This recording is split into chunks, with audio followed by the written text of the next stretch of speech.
This is lab number 1, the measurement of the capacity of a can, a simple and inexpensive lab.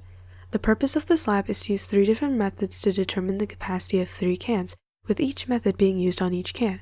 The methods, as well as the data obtained from them, will be then compared and contrasted. Since the 3 methods used focus on 3 different instruments, with each instrument measuring a different unit and to a different degree of precision, teachers can modify the lab to be more difficult, choosing to ask students more about significant figures or focusing on how the measurements originally taken in different units can be compared. Here are the materials we will need for the lab: a large can, which we will actually not be calculating the capacity for, but will instead be using to hold water. 3 smaller cans, which consist of a tall skinny can, a medium-sized can, and a short wide can. A meter stick, a graduated cylinder, a pipette, a triple beam balance, and water, which as stated before will be held in the large can. The first method we will be using to measure the capacity of the cans utilizes the meter stick. The materials needed are the 3 cans and a half or full meter stick. First, use the centimeter side of the meter stick to measure one of the cans' height and diameter. Then, plug these measurements into the formula volume equals height times pi radius squared to find the volume of this first can. This will be recorded in centimeters cubed. Next, you will need to repeat these steps for the other 2 cans.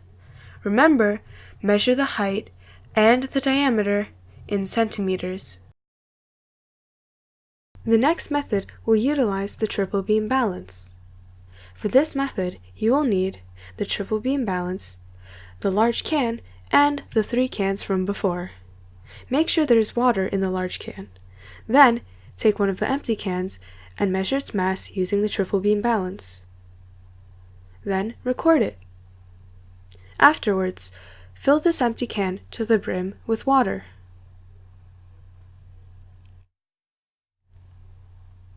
Place the can back onto the triple beam balance and measure its mass again.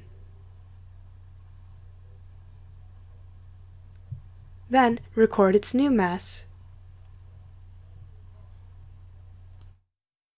Subtract the mass of the empty can from the mass of the can with the water. This will isolate the mass of the water contained in the can.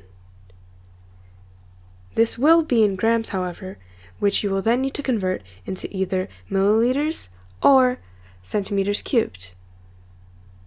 Make sure to record this.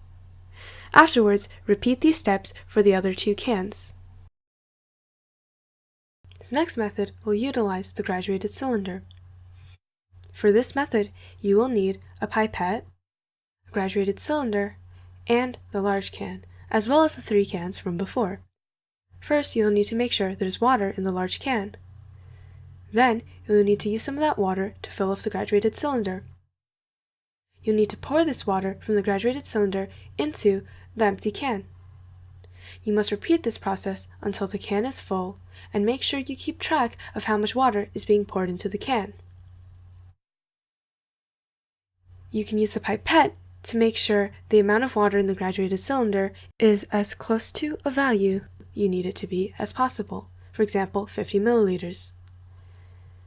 When the can is full, you will need to record how much water it took to fill up the can. This will be in milliliters. You will then need to repeat the process for the other 2 cans.